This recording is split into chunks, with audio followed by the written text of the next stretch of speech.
Hello, my dear friends. It's really important for me to see all of you here. I think the what connects all of us here is how much we loved and admired Meena over all these years. We are here to celebrate the extraordinary life and work of Meena Alexander, Distinguished Professor of English at Hunter College and the CUNY Grad Center. Today, sadly, is the date on which she was to speak at the South Asia Institute. Meena has been a longtime friend of the Institute. In fact, one of her earliest talks that I attended was the one she gave on Sarojini Naidu at the Institute when it was located in this very building on the 11th floor. Despite her courageous battle with cancer, which she fought for the last 2 years, Meena continued to give readings in the city, which she often described to me as energizing occasions for which she built extraordinary reserves. When it was apparent that she was too weak to speak on December 3rd, she told me, maybe we can reschedule in the spring? I'm not willing to relinquish this date as a day of celebration of Meena's work, especially of her 2 recently published works, Atmospheric Embroidery and Name Me a Word, Indian Writers on Writing, which both came out this past June. Despite the rigors of medical treatment, Meena poured tirelessly over the proofs of these 2 books, and it is our tremendous honor and privilege to have our colleagues and friends read from them, along with selections from her other works. I cannot stand and speak before you merely as a moderator of this evening's program. Meena was a close personal friend for nearly 35 years, and her loss is incalculable in more ways than I can possibly describe. We got to know each other here in New York, but our roots in South India gave us another country to share, another set of cultural and linguistic idioms. Meena's poems breathed the air of Kerala. I remember when I visited her at her mother's home in Tiruvalla in Kerala, Meena would put her ears to the ground and listen to the vibrations of the earth. She was a chronicler of Kerala's landscape and ancestral history, even as she went in relentless pursuit of home and belonging. The subject of many of her poems is her native Kerala, particularly changes in its traditions, folk life, politics, and then also her migration to the West. Meena came of age, academically speaking, in the heyday of post-colonial studies, and she crafted her art to express the dilemmas and challenges confronting post-colonial studies, post-colonial societies. Though trained as a romanticist, she turned increasingly to subjects that focused on the migrant's life as a point of entry into post-coloniality.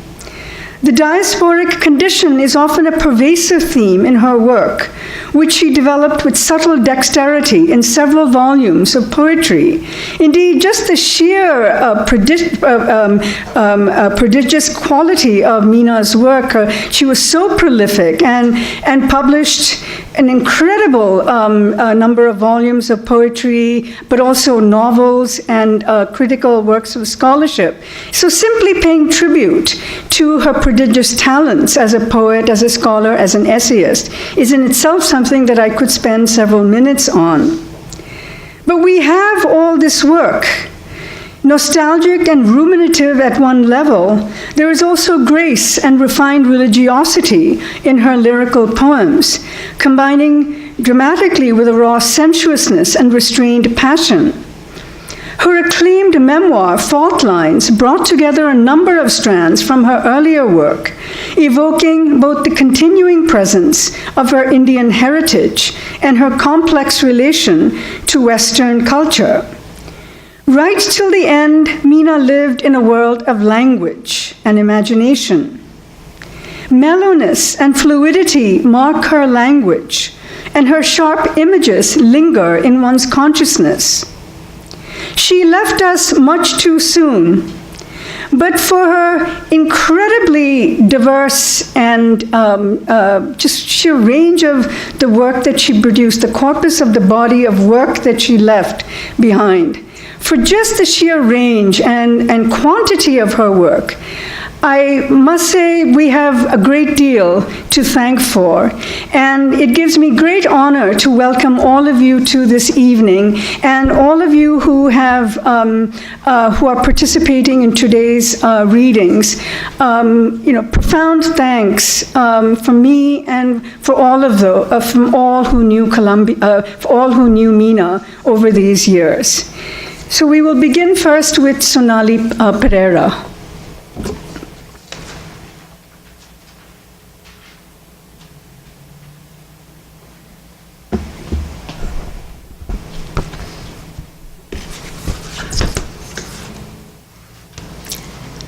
Thank you, Gauri, for organizing this celebration of Meena's work. I will just say one thing. Meena was my friend and my senior colleague at Hunter College. I'm so grateful for that friendship. She always made me feel welcome. I'm going to read 2 poems by Meena. This is Kochi by the Sea from The New Yorker. The tin roof of the hospital has claw marks, bruised indigo, the kind you left on your thigh that awful night when no one could come near you. On the road from the hospital, you pass me the prescription. Same?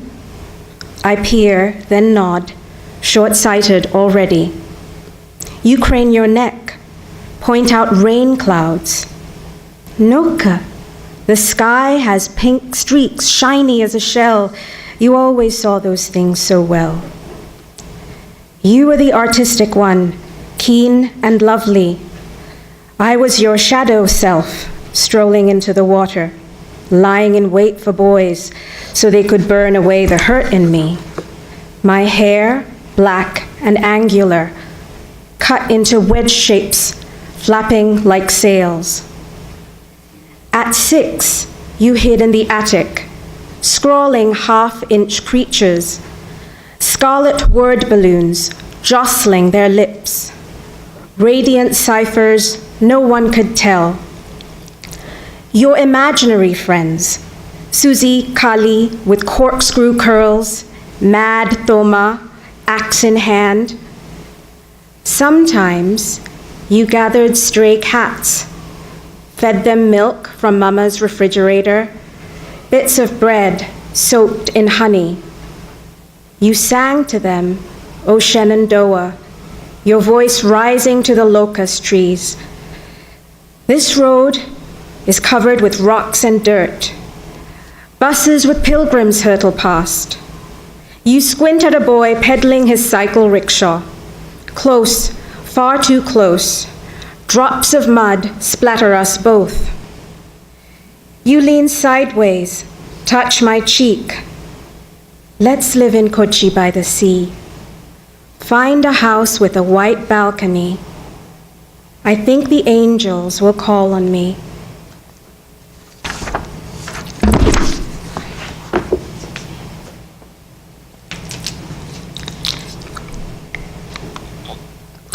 This other one is from Atmospheric Embroidery.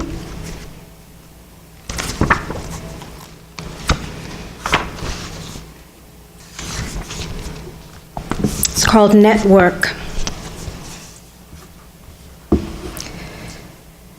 She cut off all her hair, scampered down a staircase, skinned her knees. Years later, she pinched herself awake, hearing words in a foreign language, books she longed to read, smudged with sunlight. Broadway and 113th Street, she whispered to herself. The sheer delight of walking a city street couldn't be rivaled. Her preferred method of work, on an iPad, sitting in a sidewalk cafe. What she could not bear to think, she wrote. One by one, she composed her lines. she numbered each with finicky care, struck, send. Her hope was that her sentences would net a quicksilver eye swimming in ether. 1, when we landed, there were 3 of us. 2, all our worldly goods were packed in a hold-all. 3, pots and pans cleaned with well water, and that was that. 4, is this a third world country or is it not? Mother mumbled into her sari. 5, trouser-wearing women were an abomination. This father knew. 6, I did algorithms, hoping long skirts would not trap. 7, the river's so close, can I swim to another shore?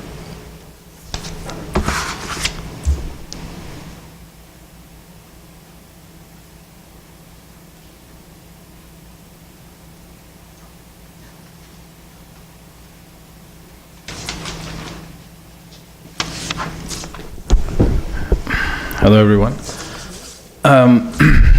My thanks to Gauri for giving us this opportunity to celebrate Meena.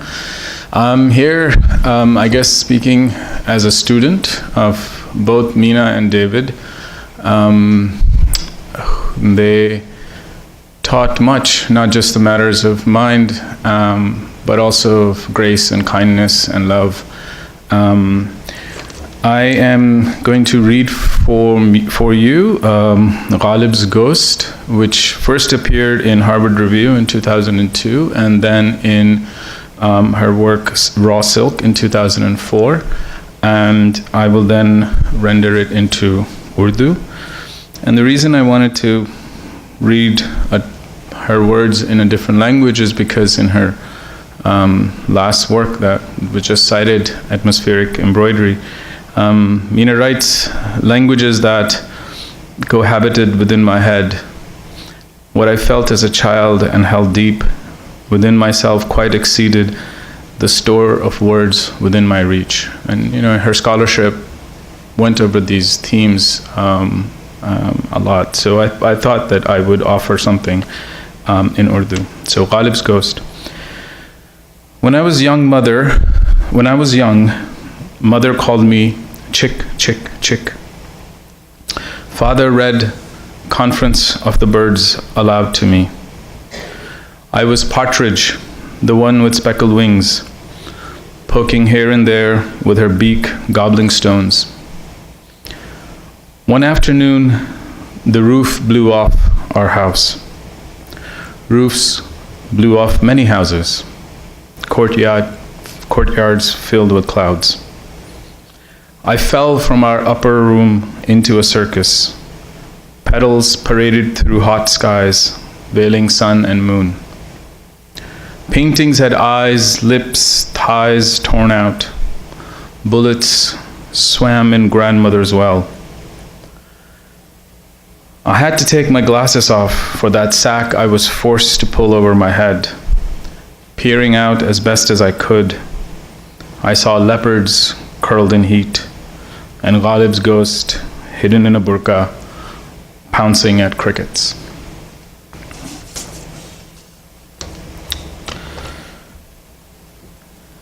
I've adjusted it a little bit for weight.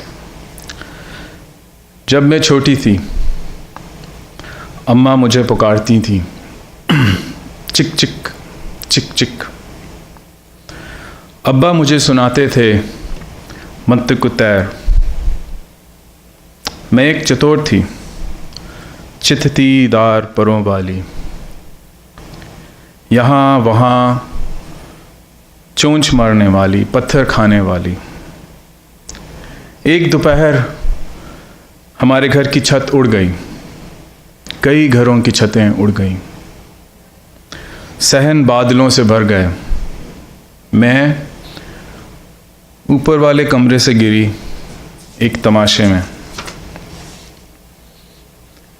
गर्म आसमानों में फूल की पत्तियों के जलसे ने चांद सूरज पे पर्दा किया।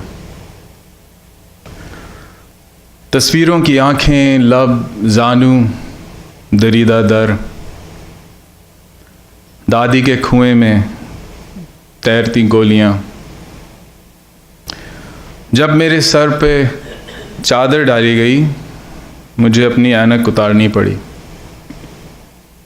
फिर कोशिश से क्या नज़र आया? गर्मी से उलझे हुए चीते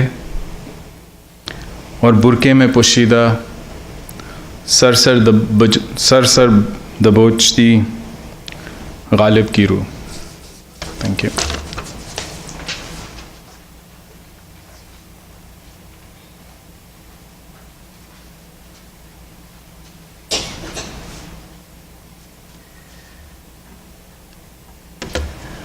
Good evening. It's still in some kind of disbelief that I stand here and want to thank Gauri and all these friends to remember that Meena is no more. That she lives, of course, in her work, but she left us. It still hasn't quite registered because we lived in the same building for more than 20 years, and we kept bumping into each other in elevators, on the steps, in the garden, even shopping for food, just everyday life. And suddenly, I mean, if you don't bump into her, you think maybe tomorrow we will. And so that's the feeling I bring to this, of not of sorrow. There is sorrow, there is that, but there's also that she's so present. She's present in every poem, even when it's about the ocean or the sky.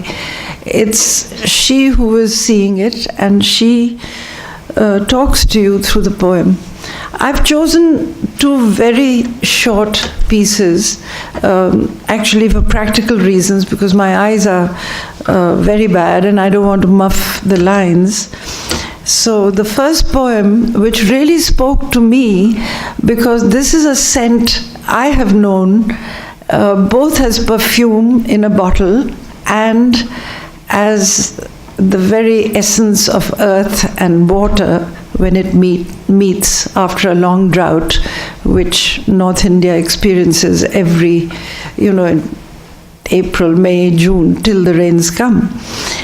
And it's amazing how the scent is in a small, fragile bottle, and yet it contains the elements of sky, of earth, of rain, and so on. So I wish to read this to you. It's called, the English would say attar, as in attar of roses, but it's attar, and actually the Persian word would be itr, but I'll just say attar. Attar.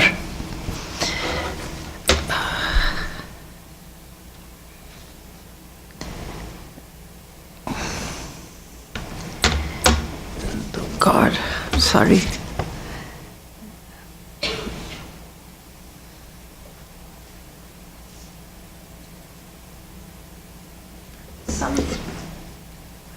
I'm terribly sorry. Just a minute.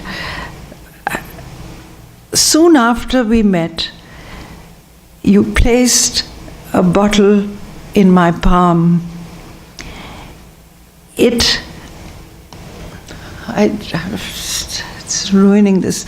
Actually, I'm reading this also because it's implicit that this must be David, who's doing this.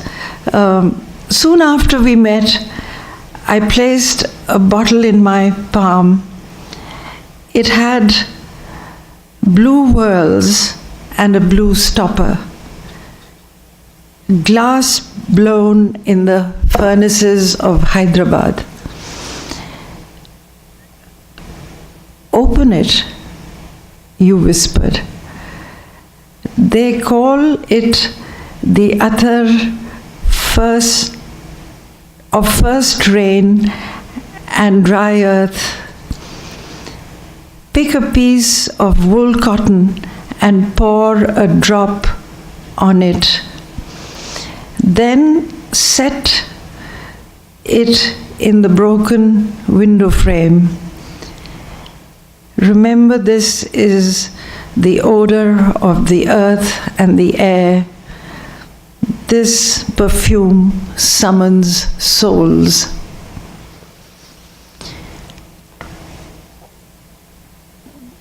The other one is Inwood Sita, it's again a very short piece from her atmospheric embroidery book, which she gave me. Inwood Sita, all of us carry Sita in the furrow of our brow, I think. You know, anyone who's ever read that epic does not forget Sita. She is us. Sita bathed in sand and willow herb. Fire starts, dry ground cracks. Sita, found in a field, fled to Inwood. Ram cast her out. Lava stones cooled her. Dirt cloaked her, a shimmering stole. Days later, on Dykeman Street, as cobbles crack, she slips into a manhole, waves at me. Thank you.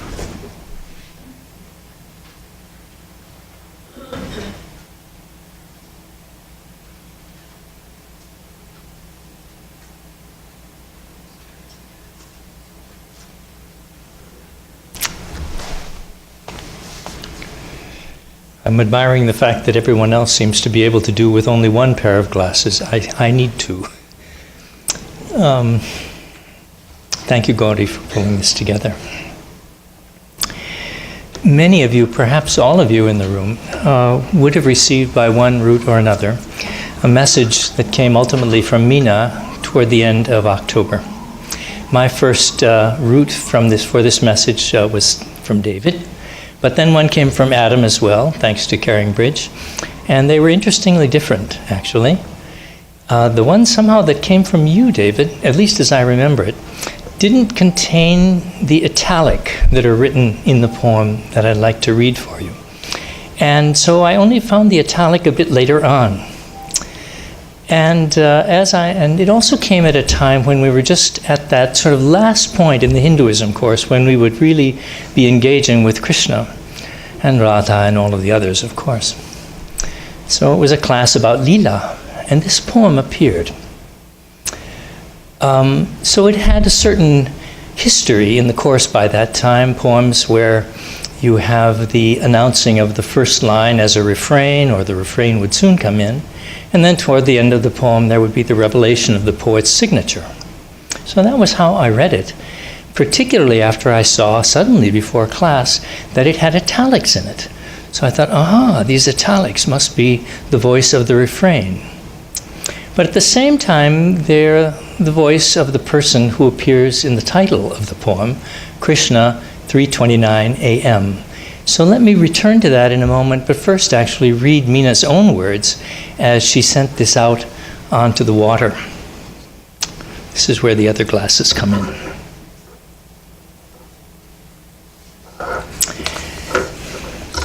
So many nights it's hard to sleep. And once not so long ago, I woke up early in the morning. Yes, it was already the next day. And I could see the numbers shining on the digital clock, red numbers, 3:29. Was there something mystical there? I do not know. But somehow I stumbled out of bed, dragging my bedclothes after me. I could hear a voice in my inner ear, and I had to write it down. I found my black poetry notebook and a pen, and settling in the armchair in the living room, I wrote some lines in a barely legible hand. Later, after revision and work, let's remember that revision and work, so much a part of Meena, they turned into the core of this poem. Yes, there was insomnia, dream, conscious work, but somehow it came whole, Krishna, fresh from battle, speaking to me. It's my most recent poem, published in Poetry. That's in the course of this fall. Will I ever write another? I do not know, but I keep open to the voices that speak to me, even in this illness. So, turning to the poem itself, those italic lines, let me give you a hint of what's at the beginning of the italic lines so that you'll be able to hear it as the refrain you would see it as if you saw it on the page, or as another voice from other voices in this poem. It begins, "The many births you have passed through." The many births. And it ends up speaking of memory. Actually, it made me think a good deal, since Meena had firmly located in Krishna, of the very end of the Gita, the 18th chapter, where Arjuna just has one word to say. And he says, in Barbara Miller's translation, she says something like that, I've regained my memory. So that's there toward the beginning. Then as we come to the end of the poem, if you're sort of thinking in terms of the pad or padam, it has so many forms in South Asia, you're looking for the signature. And the signature doesn't come as a signature, but there is a person who appears at the end of the poem, and that person appears in the following words, "The child who crosses the border." So with those beginnings and ends, let's listen to the poem itself. Oh gosh, I carried it to you actually in a copy of the Gita. Can I just try a little Sanskrit on you just for a moment? Because this is Arjuna. Arjuna Uvacha. Nashto moha smritir labdha.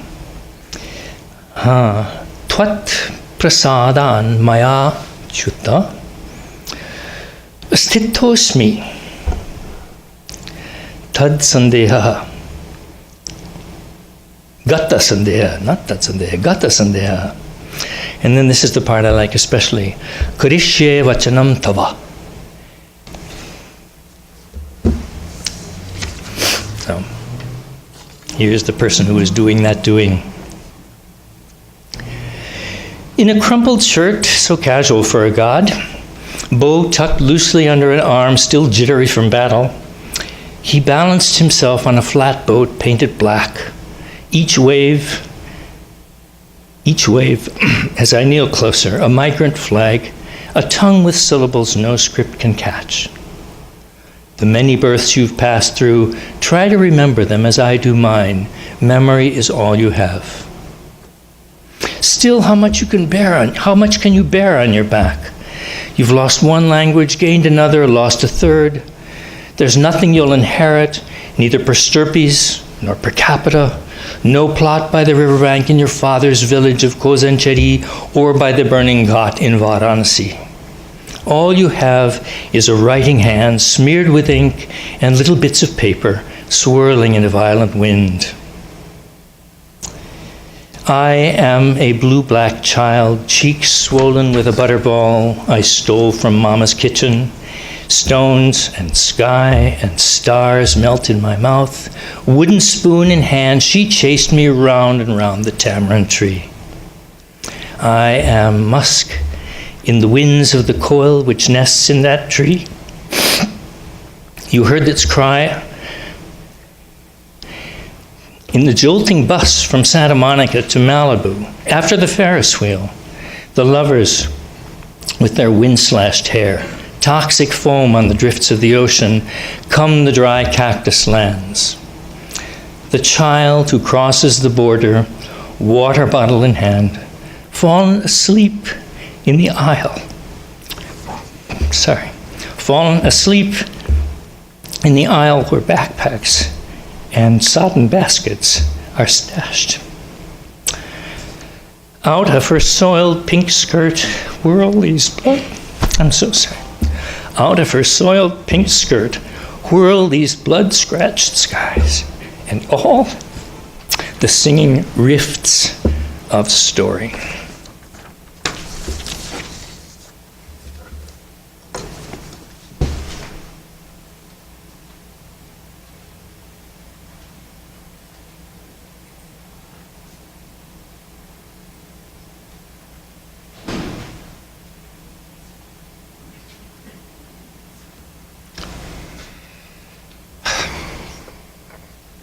Thank you to all of you for being here.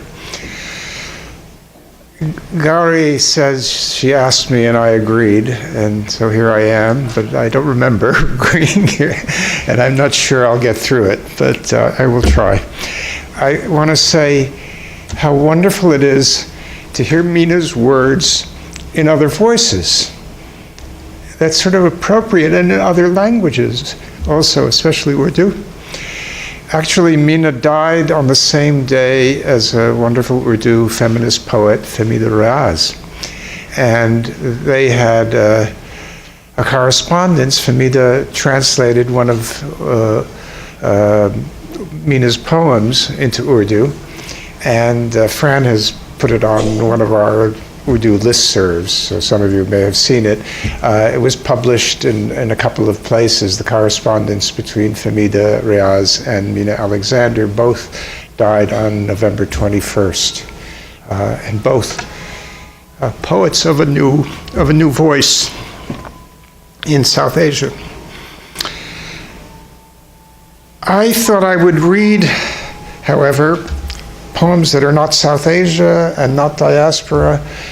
About 7 years ago, Meena and I were in Shimla at the Institute for Advanced Studies, and we had the honor and pleasure of meeting the Palestinian philosopher Sari Nusseibeh and spending some time with him. And he then invited her to be a writer in residence at Al-Quds University, something like 2012, I guess, and spent a month there. And she wrote a series of poems on that occasion. In going to Israel, Palestine, she was somewhat nervous that she was going to Al-Quds University, and what would they do at the airport, because there are stories of what happens. And I have Israeli cousins who stood by ready to come to her rescue, but then there was the Indian ambassador to Israel, who happened to be an old friend and classmate of Amitav Ghosh. And he is now the ambassador, by the way, to the United States, Navtej Sarna. And he arranged for Meena to stay at something called the Indian Hospice in Jerusalem, in the walled city of Jerusalem.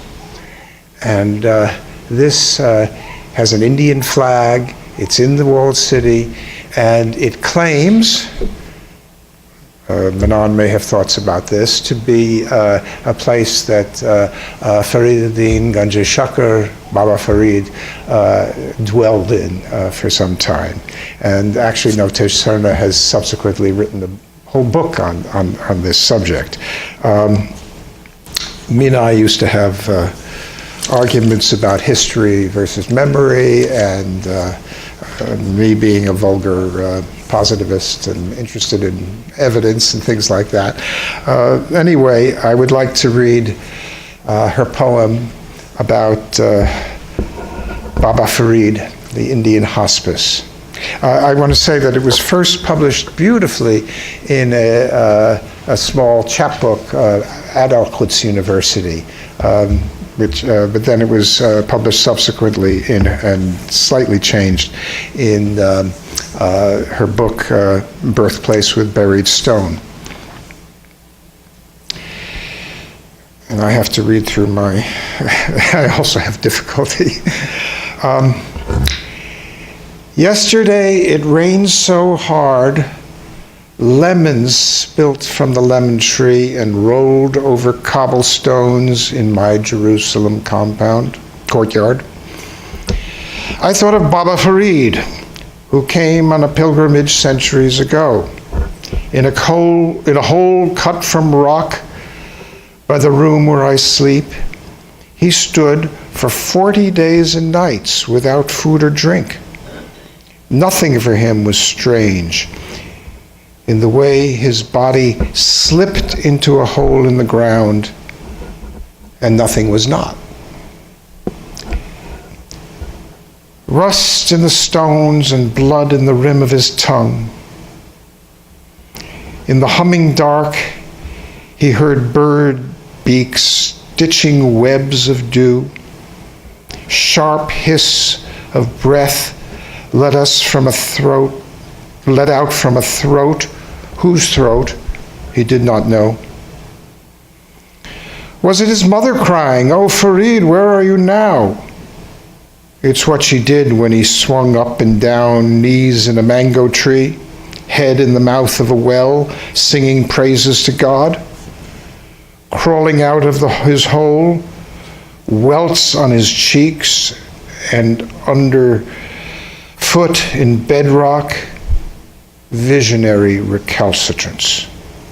A lemon tree wobbled in high wind. Under it, glistening in its own musk, the black iris of Abudis.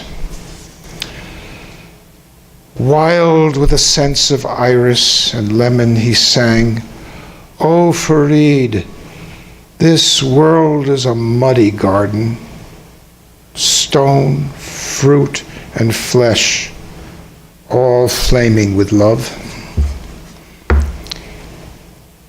There's another Jerusalem poem she wrote about the Mamilla Cemetery. It has been a matter of some considerable notoriety and controversy in years. This is an old Muslim cemetery, although there are lots of Christians buried there too. And some of it had been turned into a parking lot, and others had been dug up and turned into what was called the Museum of Tolerance. Meena was staying, that Indian hospice is right near the Mamilla Cemetery, which is in the western part of Jerusalem. The poem has an epigraph, "The Nymph of the Wept-for Fountain," by Rilke. Those are Rilke's words. 1. She waits for me under a green almond tree, right in the middle of the cemetery. In front of a broken stone marking a man's death, glyphs dissolve. Her voice clarifies. "Why are you here in Manan Ahmed Cemetery? Why you should have stayed in the marketplace in Nablus with mounds of khunafe, gleaming vessels filled with tea, or stopped with the children playing ball and flying kites of bristling paper right by the separation wall, bare-legged children, wind in their hair.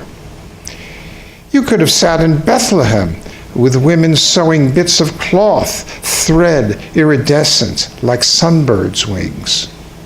Why come to this nest of lamentations?" 2. I come, I said, for love alone, though I barely know what this might mean, and because I heard you calling me.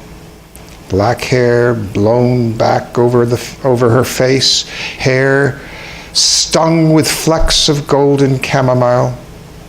I watched her gaze at me, her eyes bloodshot, soot under her lids, and all about on dusty ground dropped from the almond tree half moons of green, torn and pecked by passing crows. Her voice surprised me, though, low, resolute even. 3. What is it you want to know? She rose, swirling in her skirts, stuck to the gleaming silk, hundreds of shards. They looked like crawling silkworms, maggots even, sucked from earth. Don't be scared, come closer now. After the bulldozers, after the men with cardboard boxes, I kneel in wet grass, in between the torn gravestones and the ones defaced with paint. I gather what I can.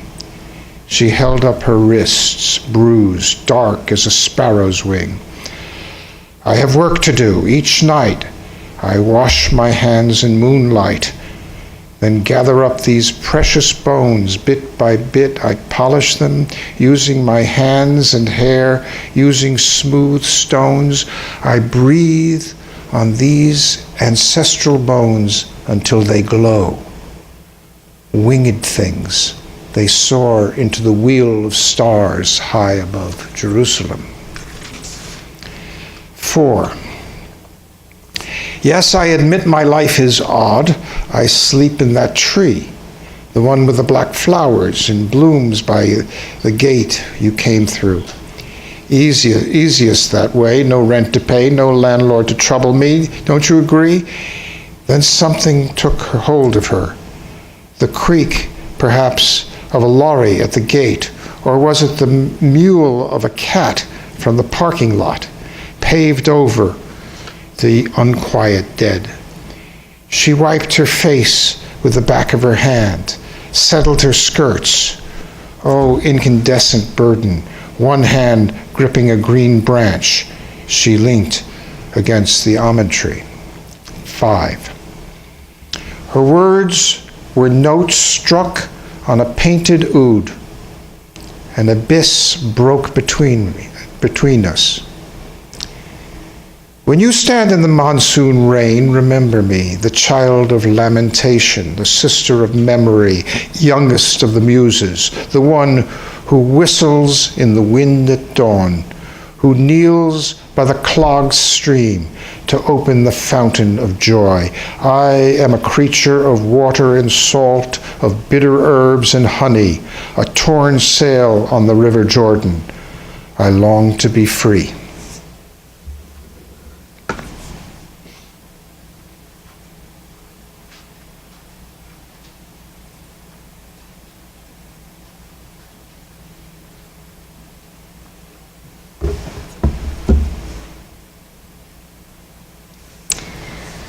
I too would like to thank Gauri for both putting this together and for inviting me.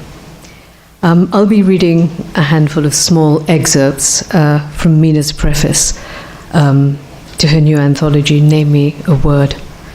I was struck by the volume's achievement in having created a textual conversation between Indian, including her diaspora's writers, that simply had not been created before. I think its pedagogical value is immense. Meena's negotiation with the languages represented starts out with an anecdote that immediately spans the subcontinent's Anglophone difference. This is Meena on the veranda. Hyderabad, monsoon season. I remember a table on a veranda, 2 wicker chairs, the scent of damp jasmine. I was a young writer trying to find her way in the sometimes bewildering world of Indian letters. Beside me sat Raja Rao with his white hair and elegant bearing. I had just taken him on a tour of the campus. He was particularly interested in the old stone walls and overgrown vegetation, and now he was talking to me about an invented English he used, a way of negotiating the multiple languages and worlds into which, in our separate ways, we were plunged. It was much later that I realized that before working the polished and yet jagged English he had perfected, Raja Rao had turned to his mother tongue, a necessity for him, writing a few stories quickly in Kannada. And so, in France, where he was living at the time, he composed the fable-like novel Kantapura, set in an imagined Indian village. This is what he wrote in a 1938 preface to the novel, quote, "English is not really an alien language to us. It is the language of our intellectual makeup, like Sanskrit or Persian was before, but not of our emotional makeup. Like Sanskrit or Persian, we cannot write like the English. We should not. We cannot write only as Indians. We have grown to look at the large world as a part of us." He went on to argue that time alone would justify the English that Indians used, just as it had done for the Irish and Americans. This is Meena finding a title. In his poem, Name Me a Word, the Bengali poet Jibanananda Das searches for a word that, even as it evokes the vastness of the sky, possesses the delicate power of touch that only love can bring, a woman's hand capable of cleansing, quote, the dirty innards of history. The poem that dwells on what it means to name ends with the evocation of a supernal thirst that birds possess, and by extension, the maker of words and all who seek the mortal power of language.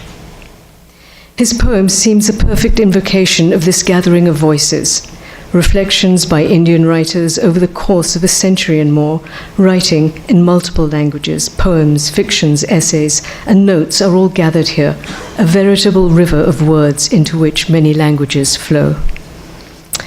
And Meena helpfully contextualizes Macaulay as well. For any writer, there is a point at which one comes to an awareness, however fleeting, that language, the very medium in which one lives and moves, cannot be taken for granted. Perhaps this awareness becomes more acute for Indian writers who willy-nilly find themselves in a realm of multiple languages and shifting cultural borders. There are 22 languages currently recognized by the Constitution of India and many more unofficial ones, together with hundreds of variants. There are ancient poetic traditions, both oral and written, and there is ongoing traffic between the regional languages and Sanskrit, the great classical language whose roots branch into varieties of literary and philosophical texts. And in the north and the Deccan, there was the flowering of what was once the courtly language of Urdu, the language in which the poet Mirza Ghalib crafted his exquisite ghazals, a poetic form in couplets stemming from Arabic and Persian and central to Urdu poetry. English came to the subcontinent with British colonialism. Who can forget Lord Thomas Macaulay's infamous 1835 Report on Indian Education, after suggesting that no one could deny that, quote, a single shelf of a good European library was worth the whole native literature of India and Arabia, unquote. He went on to argue that the task at hand was to, quote, form a class who may be interpreters between us and the millions who we govern, a class of persons Indian in blood and colour, but English in tastes, in opinions, in morals, and in intellect. To which Meena responds, English has its uses, and she offers a wonderfully irreverent anecdote about a Dalit activist's annual celebration of Macaulay's birth, to signal the one way out of the centuries-old caste system into a world language today. She also outlines a new instrumentality that English can serve through the translation of what she calls Bhasha writers. She concludes this section by noting, and rather than thinking of the regional languages as rooted to place and English as a nowhere language, we would do well to think of the hybrid nature of India itself, a syncretic culture where over centuries languages and literatures have met and mingled. Inevitably, there are frictions that emerge, fractious versions of the tense present, even as there are rich intercuttings and graftings of linguistic and sensorial knowledge, subterranean flows. As writers, we dwell in language, and it could be that as soon as we enter language, we become translated beings, with all the turmoil of the flesh and spirit pressed into chords of alphabets that even as they soar and sing, threaten to fray and snap under the burden. Meena concludes the preface with a note on the diaspora, the greater India of an earlier Indian Ocean locution. Some of the writers in this anthology belong to the Indian diaspora. Questions arise. What does it mean to create a world where memories of an earlier life take hold within the fluid borders of the present? What kind of self is at stake? Can literature claim for itself the task of creating a new cultural memory?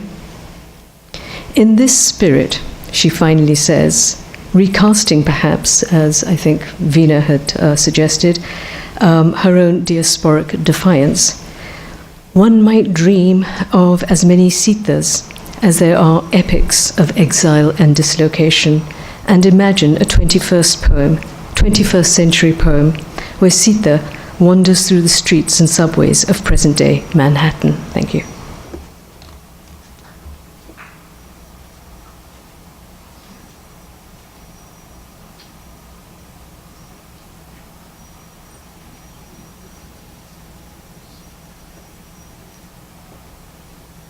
I don't have the Bengali translations.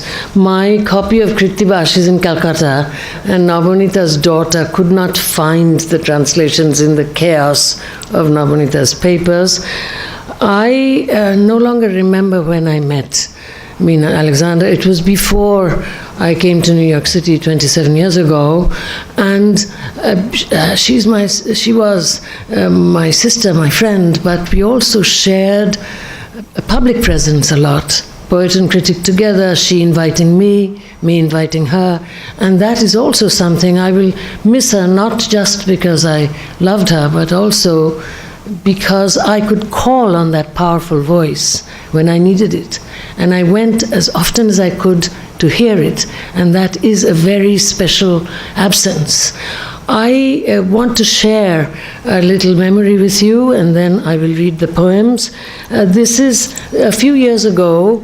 I went to the Johannesburg Biennale, and I felt very oppressed by the separation of the Biennale from the city, and I stepped out. And I found that Meena Alexander had stepped out on her own for the same reason.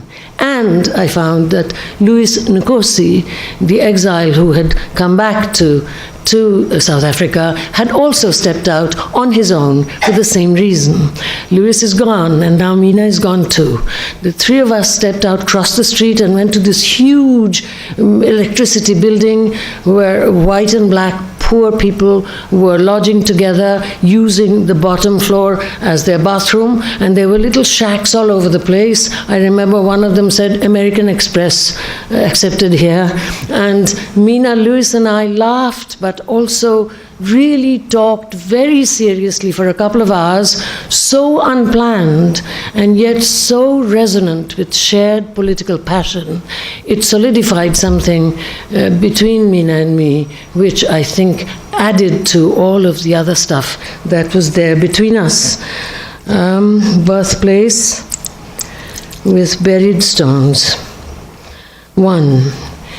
In the absence of reliable ghosts, I made aria, coughing into emptiness, and it came, a west wind from the plains with its arbitrary arsenal, torn sails from the Ganga river, bits of spun silk, strips of jute to be fashioned into lines, what words take, sentence and make-believe, a lyric summoning. 2. I came into this world in an Allahabad hospital, close to a smelly cow pasture. I was brought to a barracks with white walls and corrugated tin roof, beside a civil aviation training center. In World War II, officers were docketed there. I heard the twang of propellers, jets pumping hot whirls of air, heaven bent, blessing my first home. 3. In an open doorway, in half darkness, I see a young woman standing. Her breasts are swollen with milk. She is transfixed, staring at a man, his hair gleaming with sweat, trousers rolled up, stepping off his bicycle, mustard bloom catches in his shirt. I do not know what she says to him, or he to her. All that is utterly beyond me. Their infant, once a clot of blood, is spectral still. Behind this family are vessels of brass dotted with saffron, the trunk of a mango tree chopped into bits, ready to be burnt at the household fire. 4. Through the portals of that larger chaos, what we can scarcely conceive of in our minds, we'd rather think of starry nights with biting flames, trapped inside tree trunks, a wellspring of desire, igniting men and gods, a lava storm where butterflies dance, comes bloodletting at the borders, severed tongues, riots in the capital, the unspeakable hurt of history. So the river Ganga pours into the sea. 5. In aftermath, the elements of vocal awakening, crud, spittle, snot, menstrual blistering, also infant steps, a child's hunger, a woman's rage at the entrance to a kitchen, her hands picking up vegetable shavings, chicken bones, gold tossed from an ancestral keep. All this flows into me as mottled memory, mixed with syllables of sweat, gashed syntax, strands of burst bone and river sand, beside the buried zones of Saraswati Coop, well of mystic sky water where swans dip their throats and come out dreaming. For my father, Karachi, 1947, mid-May. Centipedes looped over netting at the well's mouth. Girls grew frisky in summer frocks, lilies spotted with blood. You were bound to meteorology, science of fickle clouds, ferocious winds.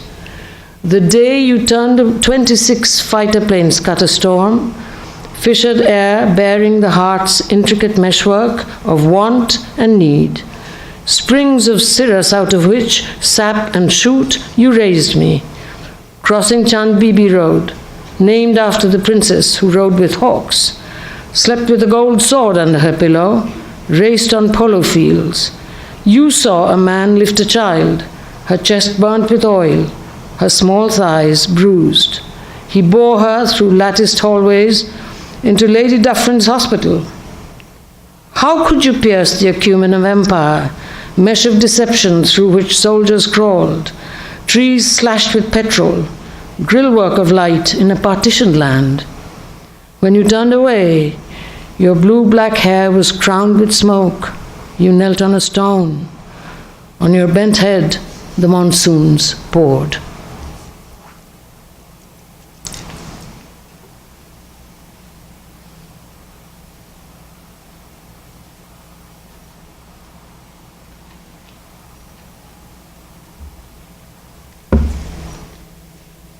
I'm also going to read from Birthplace with Buried Stones, the poem Garden in Nazareth, which Meena wrote in memory of the Palestinian poet Taha Muhammad Ali. I read this poem when she was in the hospital, and she asked me to read it. I read it from the beginning to the end, and I also read it from the end to the beginning. And I read different stanzas.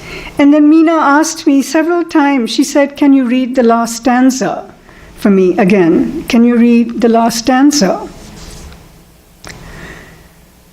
Already birds are flying into your garden.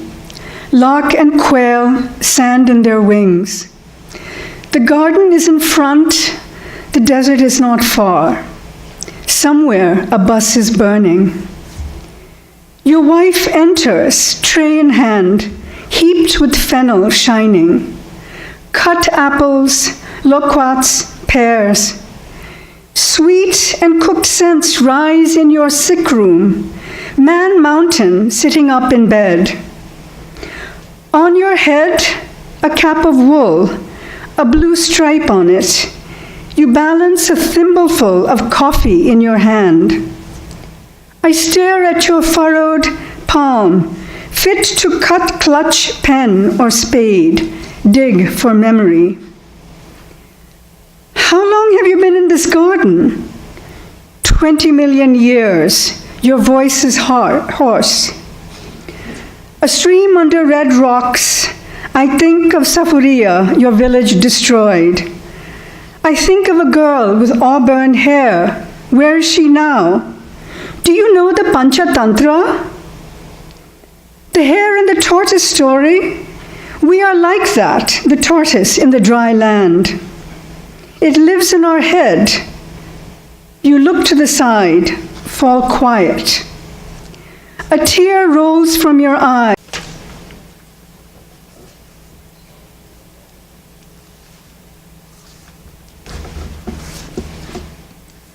I wish I could display these books here, but let's put them up in front.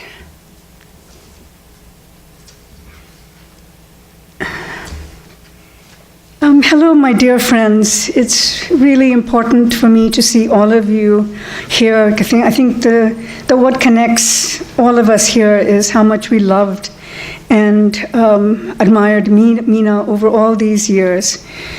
We are here to celebrate the extraordinary life and work of Meena Alexander, Distinguished Professor of English at Hunter College and the CUNY Grad Center. Today, sadly, is the date on which she was to speak at the South Asia Institute. Meena has been a longtime friend of the Institute. In fact, one of her earliest talks that I attended was the one she gave on Sarojini Naidu at the Institute when it was located in this very building on the 11th floor.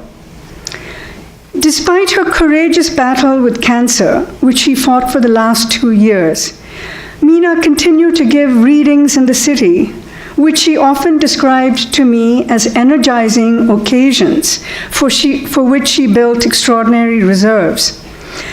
When it was apparent that she was too weak to speak on December 3rd, she told me, maybe we can reschedule in the spring? I'm not willing to relinquish this date as a day of celebration of Meena's work, especially of her 2 recently published works, Atmospheric Embroidery and Name Me a Word, Indian Writers on Writing, which both came out this past June. Despite the rigors of medical treatment, Meena pored tirelessly over the proofs of these 2 books, and it is our tremendous honor and privilege to have our colleagues and friends read from them, along with selections from her other works.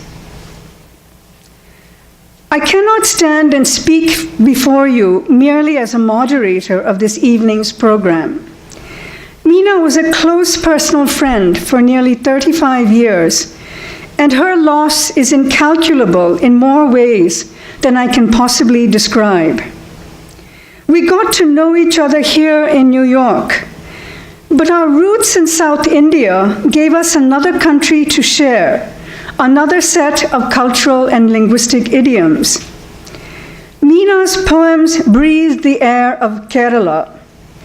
I remember when I visited her at her mother's home in Tiruvalla in Kerala, Meena would put her ears to the ground and listen to the vibrations of the earth. She was a chronicler of Kerala's landscape and ancestral history, even as she went in relentless pursuit of home and belonging. The subject of many of her poems is her native Kerala, particularly changes in its traditions, folk life, politics, and then also her migration to the West. Meena came of age, academically speaking, in the heyday of post-colonial studies, and she crafted her art to express the dilemmas and challenges confronting post-colonial studies, post-colonial societies. Though trained as a romanticist, she turned increasingly to subjects that focused on the migrant's life as a point of entry into post-coloniality. The diasporic condition is often a pervasive theme in her work, which she developed with subtle dexterity in several volumes of poetry. Indeed, just the sheer prodigious quality of Meena's work, she was so prolific and published an incredible number of volumes of poetry, but also novels and critical works of scholarship. So simply paying tribute to her prodigious talents as a poet, as a scholar, as an essayist, is in itself something that I could spend several minutes on. But we have all this work. Nostalgic and ruminative at one level, there is also grace and refined religiosity in her lyrical poems, combining dramatically with a raw sensuousness and restrained passion. Her acclaimed memoir, Fault Lines, brought together a number of strands from her earlier work, evoking both the continuing presence of her Indian heritage and her complex relation to Western culture. Right till the end, Meena lived in a world of language and imagination. Mellowness and fluidity mark her language, and her sharp images linger in one's consciousness. She left us much too soon, but for her incredibly diverse